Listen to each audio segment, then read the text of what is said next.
Hello and welcome to IDP's IELTS Advantage session. In this session we're going to tell you a lot about IELTS, and for those of you who don't know very much, we'll be able to explain what IELTS is and what you can expect when you do an IELTS test.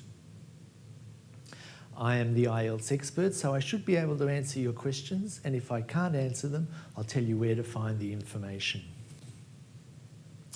IELTS was the first English language test with an international focus. What does that mean?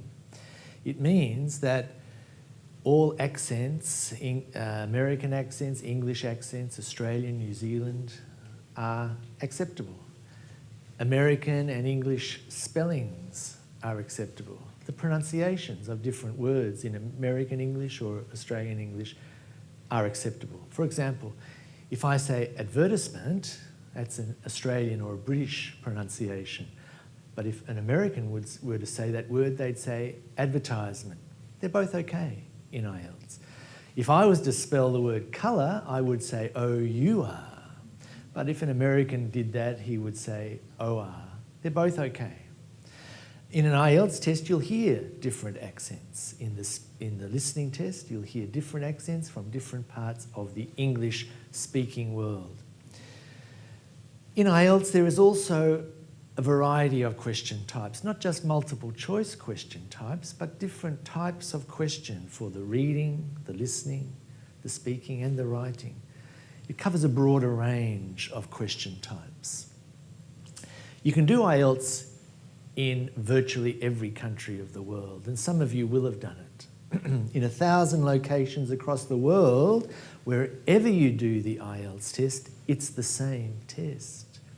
If you did the test in a country where people spoke very good English, if you did it with a bunch of people who were all getting 8s and 9s, you would get the score that is appropriate to you. If you did it in another country where everyone was getting 4s or 3s, you would still get the same score.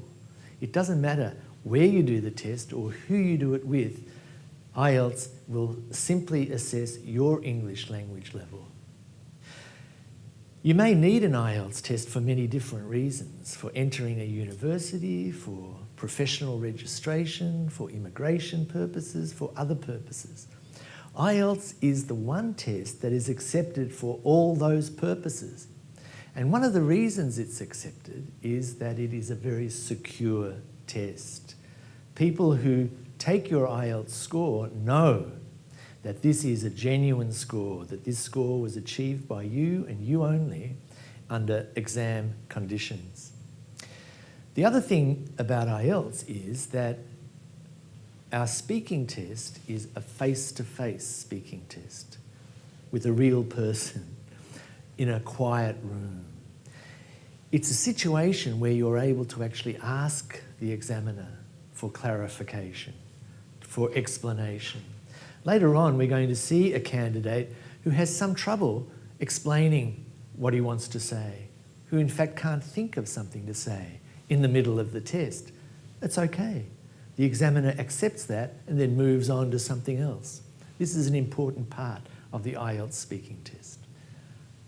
IDP Education is here to support you in your journey with the English language. IELTS Advantage is just one of the ways that we support you. It's designed for people who are new to IELTS, and our aim today is to introduce you to some simple methods of preparation. How can I best prepare for my IELTS test? We'll explain some of the mysteries of what happened on a test day and explain to you what happens when a marker assesses you. There are many questions that test takers ask, and we'll try and answer some of those questions today as well. And we'll give you some tips for getting the best out of this test.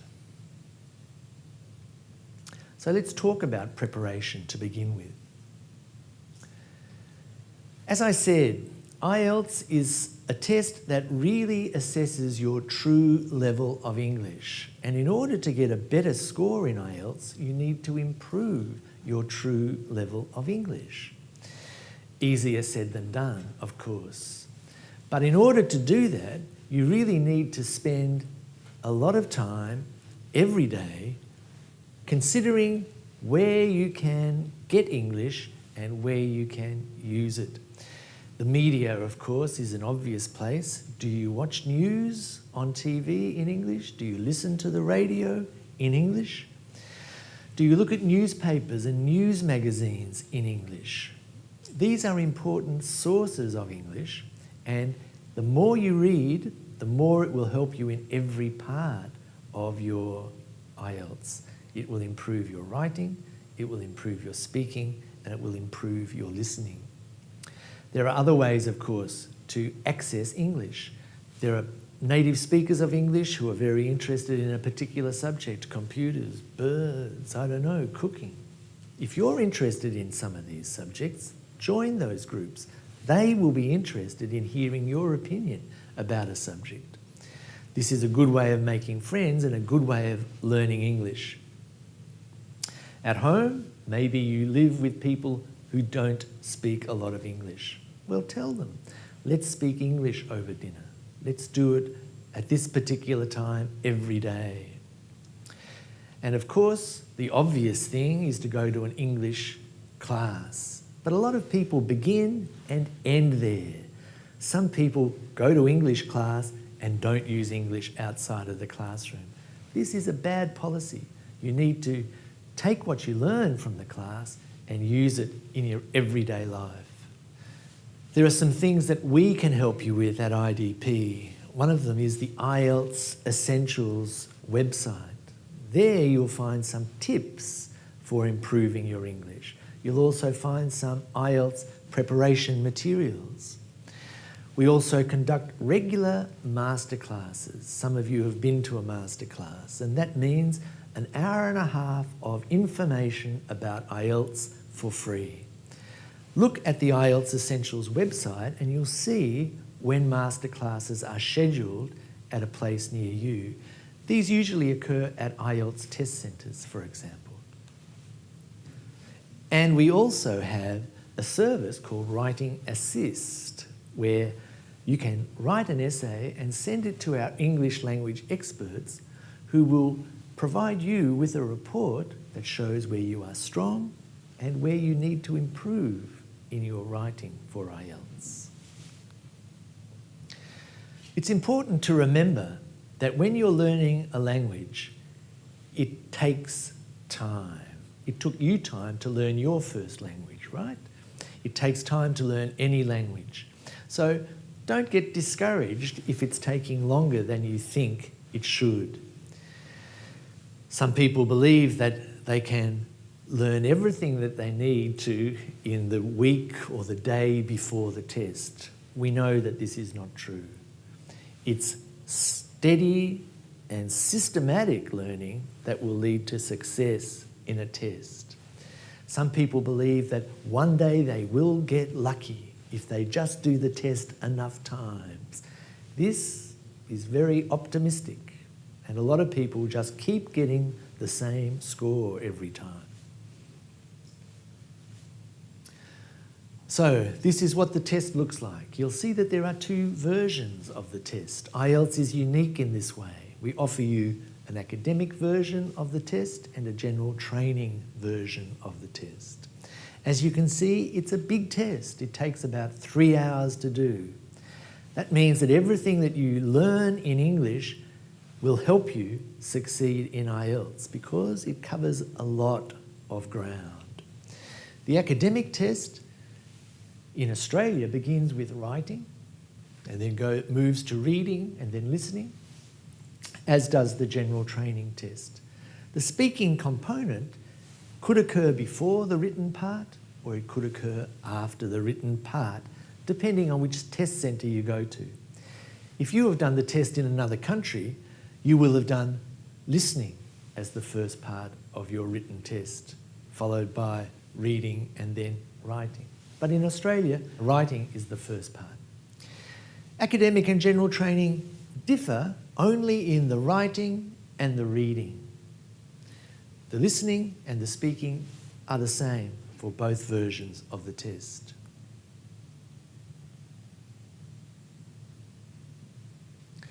You need to decide which version of the test is best for you.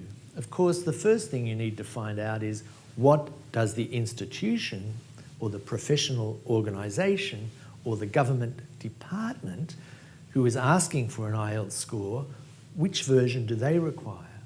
It may be that you have no choice, that you must do the academic, but sometimes there is a choice. So find out if there is a choice and then you decide, well, where are my skills? If you have done a degree where you had to read some serious, detailed English academic texts, you'll find that the academic reading is quite comfortable for you. If you are quite comfortable with interpreting graphs, writing descriptions of charts, then the academic writing will be very suitable for you. But maybe you don't have those skills, so consider doing the general training if there is a choice. IELTS is based on a 9-band scale. If anyone is 0 in this room, you don't understand anything in fact, you're probably not even here, because a 0 is if you didn't come to the test. A 1 is somebody who speaks no English. 2, nobody in this room, because you wouldn't understand things that I was saying. We get up to band 4 as a limited user. You'd be understanding some of what I said. But you are getting around the band 6 or band 7 or better score. And that means that you are becoming quite a good user of English. Remember that these 9 bands also have half-band scores in between. So you may be a 6.5 or a 7.5. That means, in effect, that there are some elements of your language of the higher band and some elements of the lower band. I like to think I'm a band 9, but that's because I've been speaking English for about, when did I start? About 58 years, all right? So I should be an expert, okay? How is each skill assessed? In the writing, as I said before, you have 60 minutes to show how you can write. You are asked to write 150 words for task 1 and 250 words for task 2. Please write at least 150 and at least 250, because if you don't, you'll be penalised. But don't write too many more words than that. Task 1 is only half the value of task 2. In other words, task 2 is 2/3 of the writing score. In reading, you are asked to read 3 long passages in academic and 6 short passages in general training. The type of reading that you do in academic reading is something like you would see in a serious English language newspaper or news magazine. So if you're not reading that type of material now, please begin to do that. It will help you.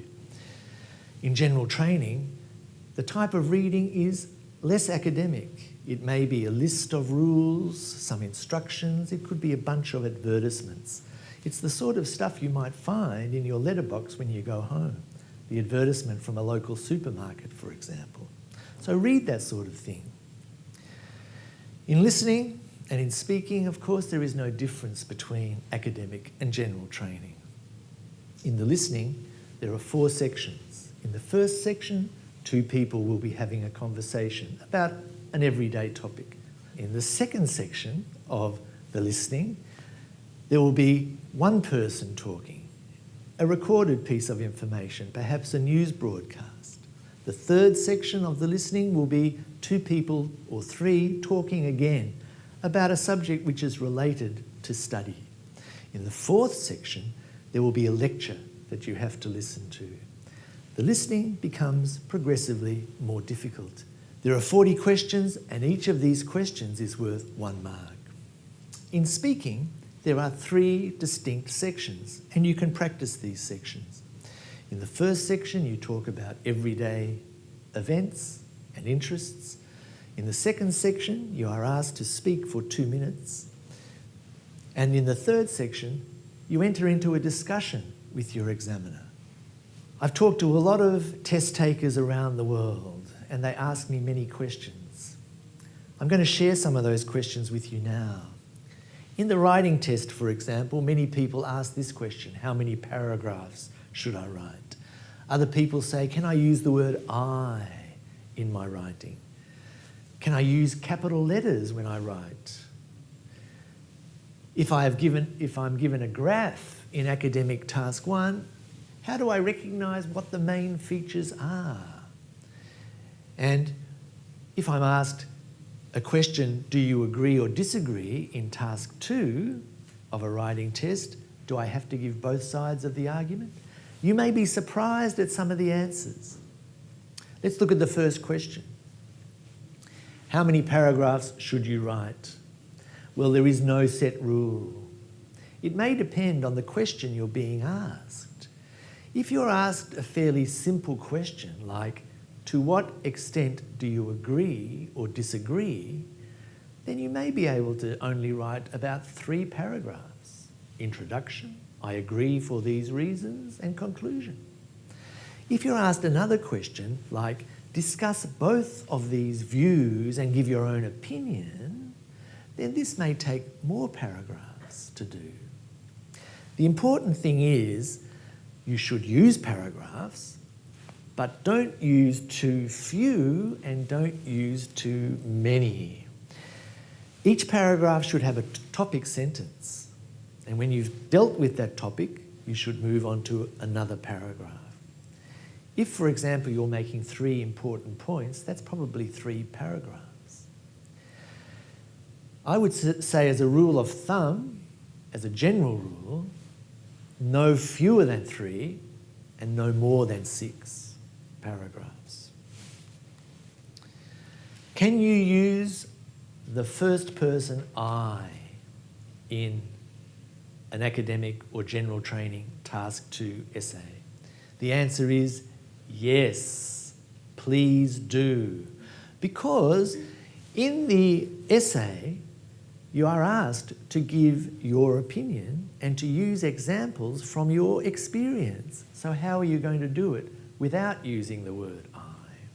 The examiner wants to hear your opinion. The worst thing that you can do is to say there are 2 sides to every coin, that there are many different opinions, and never give your own opinion. Say what you think. An IELTS essay is not the same as an essay you write at university. Can I write my essay in all capital letters? The answer is yes, you can. And in fact, I would recommend that you did if your handwriting is very bad, because the examiner needs to be able to see that you can spell, needs to be able to understand what you're writing. Remember though, if you're using all block letters, make sure it's clear where one sentence begins and another sentence ends. That means use your full stops and make them clear. This question about academic task 1, you look at a graph, you look at a chart. How can you tell what is important and what is not important? Well, this takes experience. If you read regularly, if you read a serious English language newspaper, news magazine, go to the business section. Have a look at the charts. If you're reading a popular science magazine, go to the charts that talk about the trends and tendencies in science. If you're reading something about economics, look at those charts, look at those graphs. The more you do that, the more you will be able to understand those things. As a rule, there may be 4 or 5 main trends, similarities. There'll be 1 or 2 things that are opposite to the main trend. So look for those things. Do you need to give both sides of an argument in an agree or disagree question? Well, no, you don't, because you're not asked to give both sides of the argument. If, for example, the task 2 question is, this is what is happening. Is it a good thing or a bad thing? You can answer that question by saying it's a good thing for these reasons. You could probably get up to an 8 doing that. The examiner, though, will say, well, could something more be added in order to give a 9? And in that case, it's probably a good idea to mention the opposite opinion as well. But this is only up in the 8 and 9 area, okay?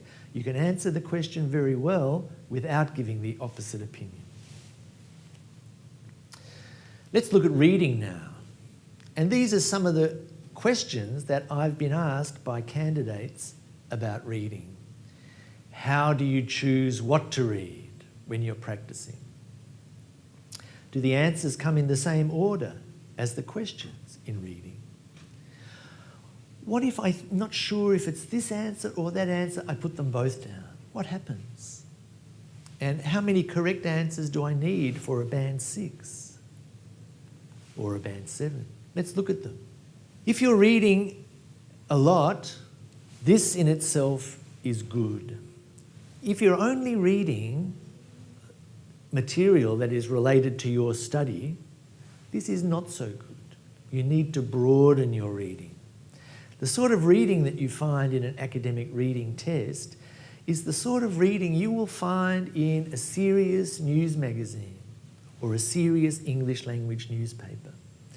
It'll be people talking about an issue, introducing it, saying how many problems or points of interest there are there, giving some solutions, and then concluding.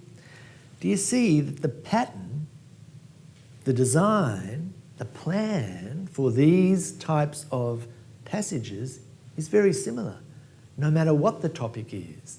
So the more of that sort of thing that you read, the better. It's not so much the content, but the style of the reading. So I recommend that you read widely and you read serious English language news magazines and special interest magazines, New Scientist, Economist, magazines like that. The questions in reading usually come in the same order as the answers.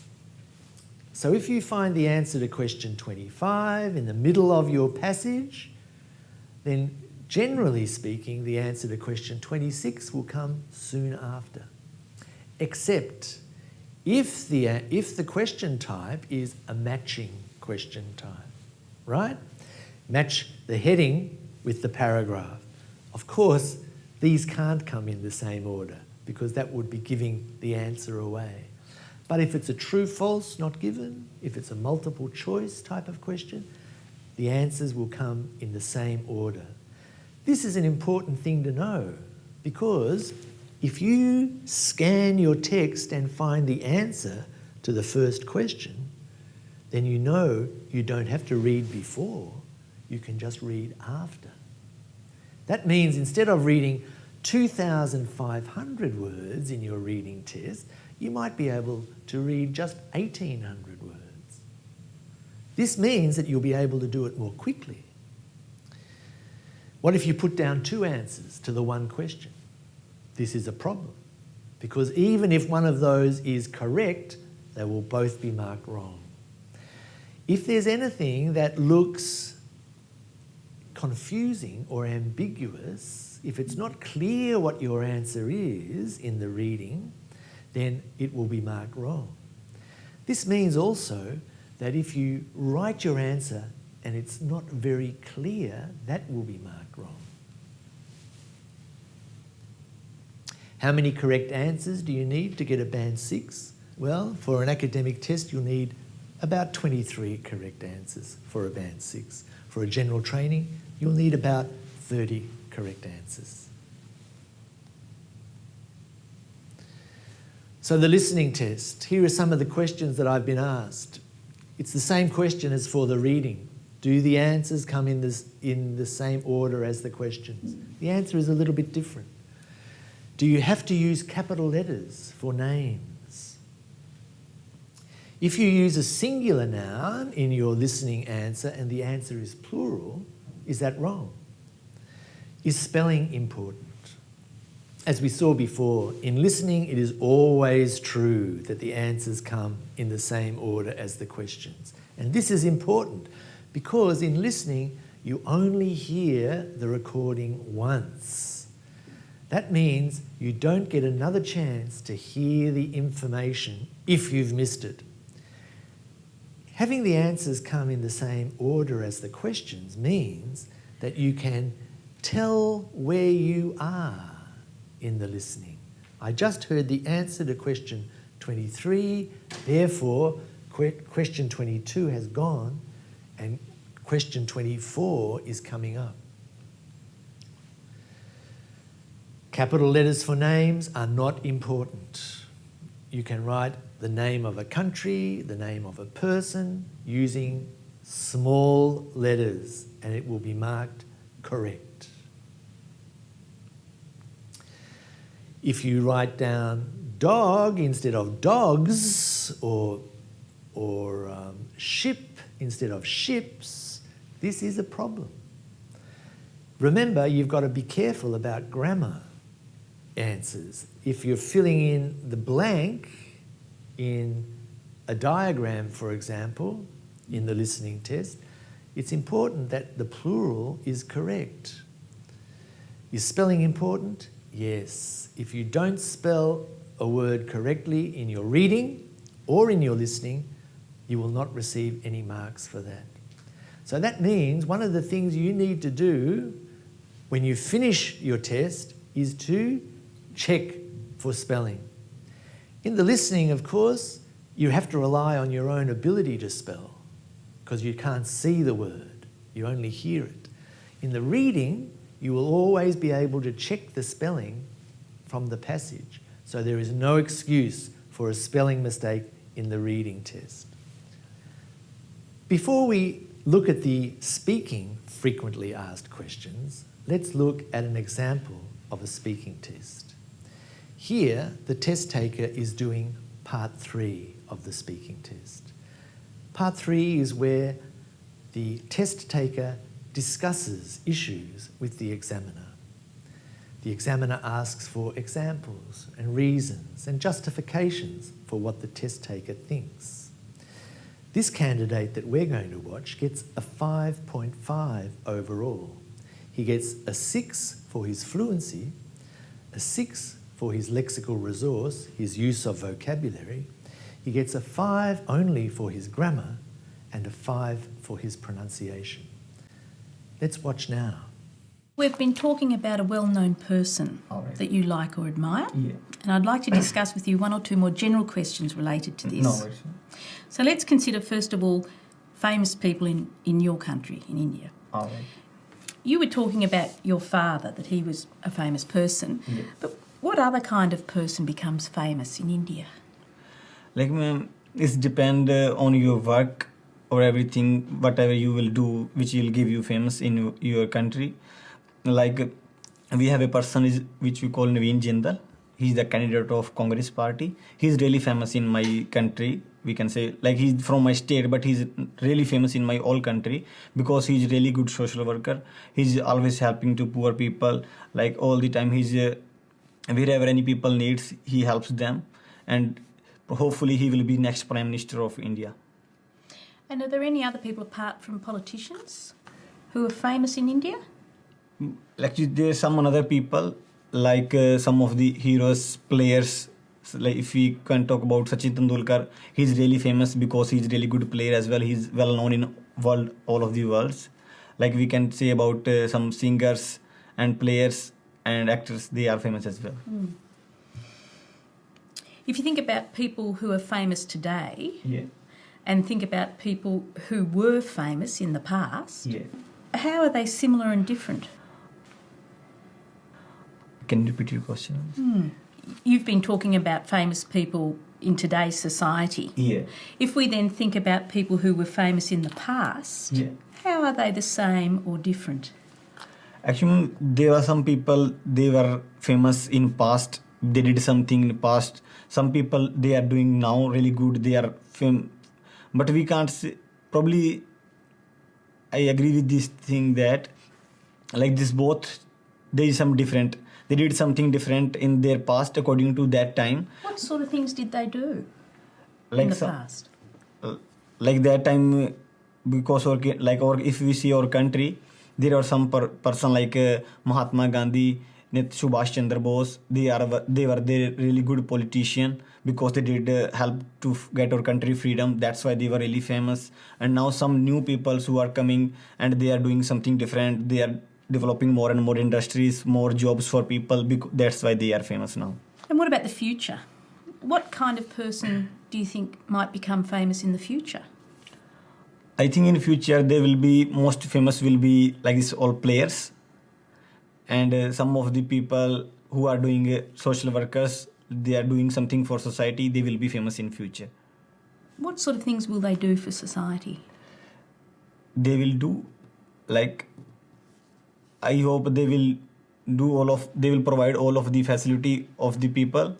Like there will be school, college in all of these societies. They will provide all of the facility in transport system, and that's all. Let's talk about being in the public eye now. Yeah. There are lots of people who are famous. What do you think are the advantages in being famous and the disadvantages in being famous? Actually, it's really good if you are famous. Everyone like to be famous. So because you will be really famous, you will have a lot of money, you will have really good name, and wherever you will go, there will be always welcome of you.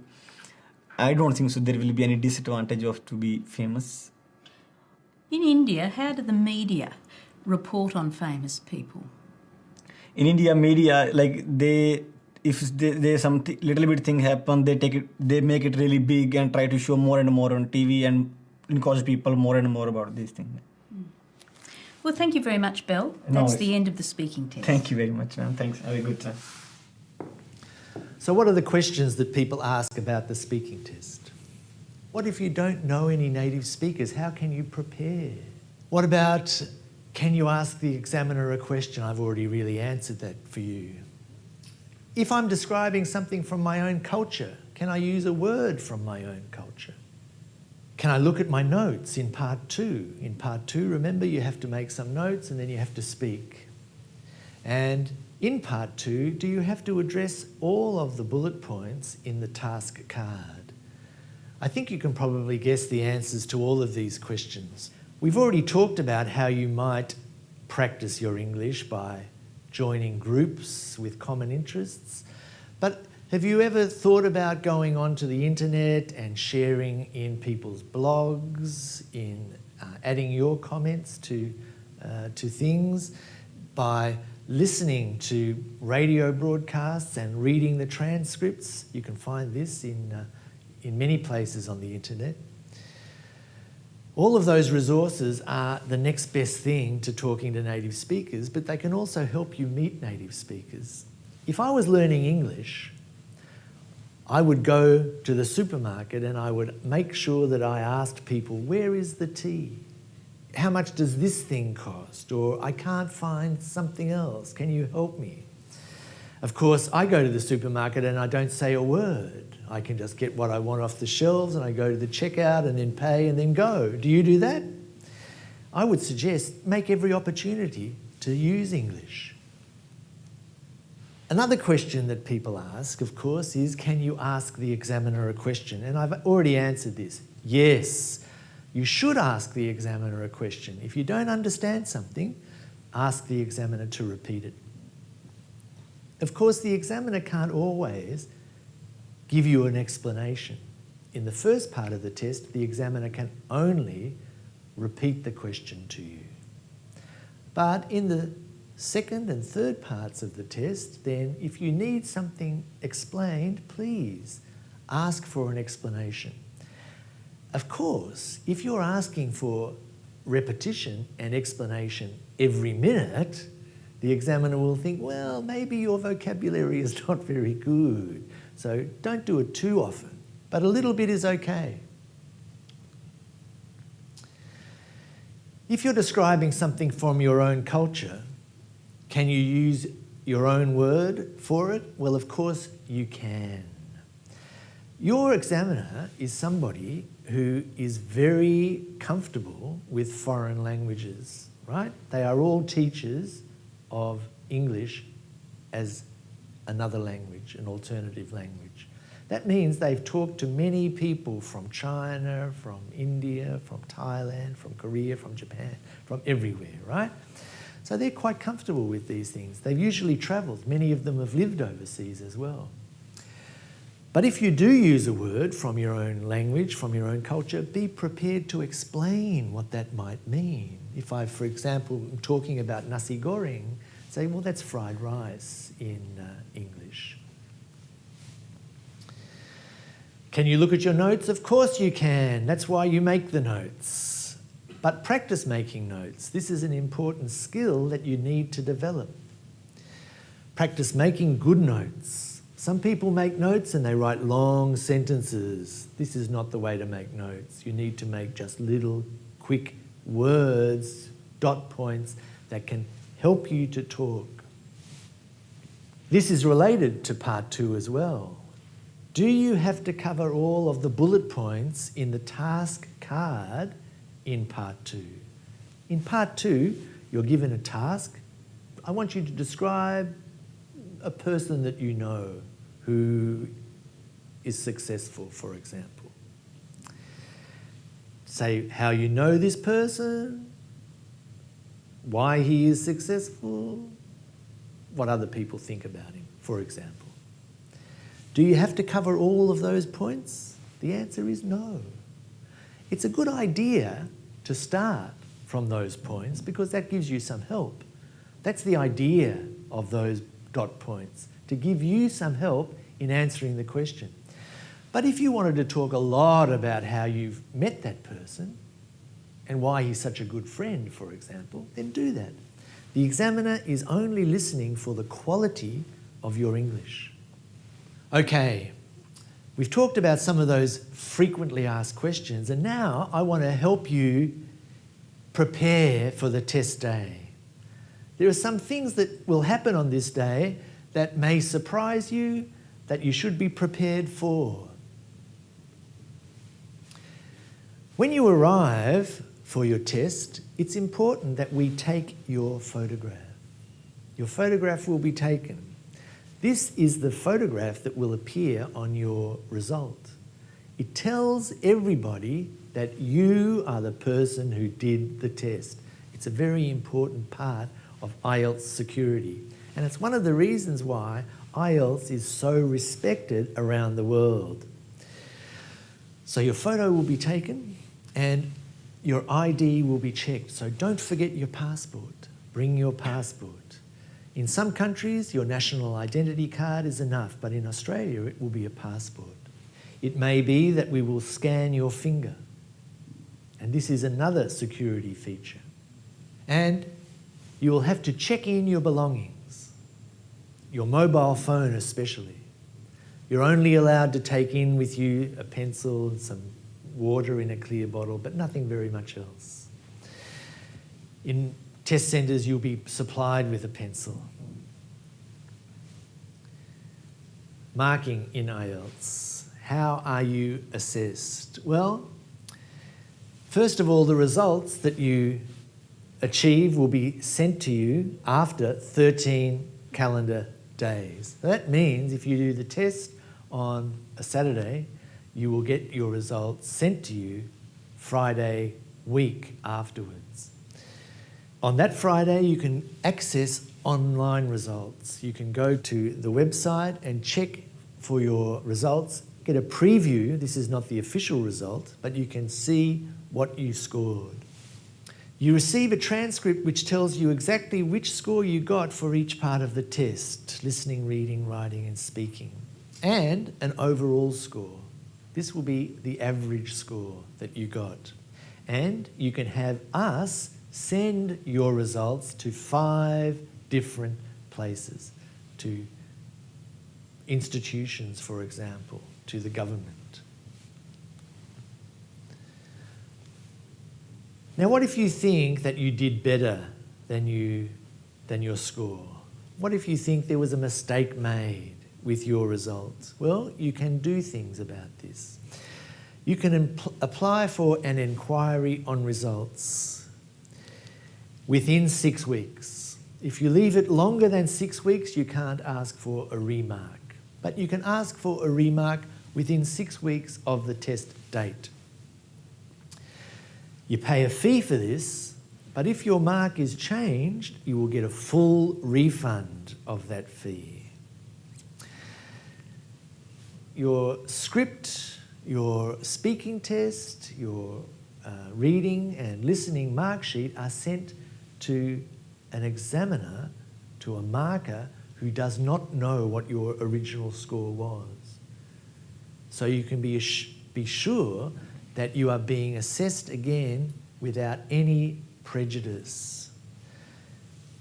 Because it may be that another 1, 2 or 3 markers look at your score, this takes time, and the inquiry on results fee covers that time and that cost. Don't worry, the examiners don't know why you are taking the test and why you are asking for a remark and what score you achieved originally. So, that concludes what I want to tell you. Are there any questions?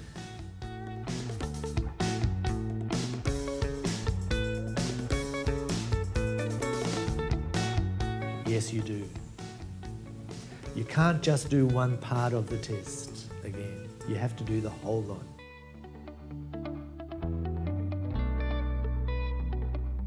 Every IELTS test is different from the one before, okay? This is another feature of IELTS. You don't have the same questions again. So you do the test one day, you do it another day, it is a different test.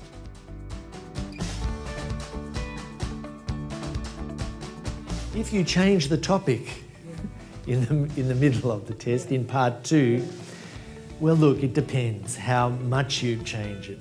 As I said before, you don't have to cover all of those bullet points in part 2. If you begin talking about the topic that is given to you and you digress a little bit, you change the topic a little bit, then that's okay. But if the examiner thinks that you are giving a rehearsed speech, right? I'm going to tell you, you ask me about laptops and I'm going to tell you about dogs, right? The examiner will say, well, okay, what you're saying is not relevant. You have practiced this. And in part 3, they will ask you some other questions which make you answer the question, right? So they will say, why do you say that? Oh, no, I didn't ask you that, I asked you that, right? So if it's a natural way of talking for you to add extra information, don't worry about that, that's all right. Any more questions? All right, if there are no more questions, let me just tell you 1 or 2 more things. And they are, your next steps are these. Please go and visit the IELTS Essentials website and get some IELTS preparation resources.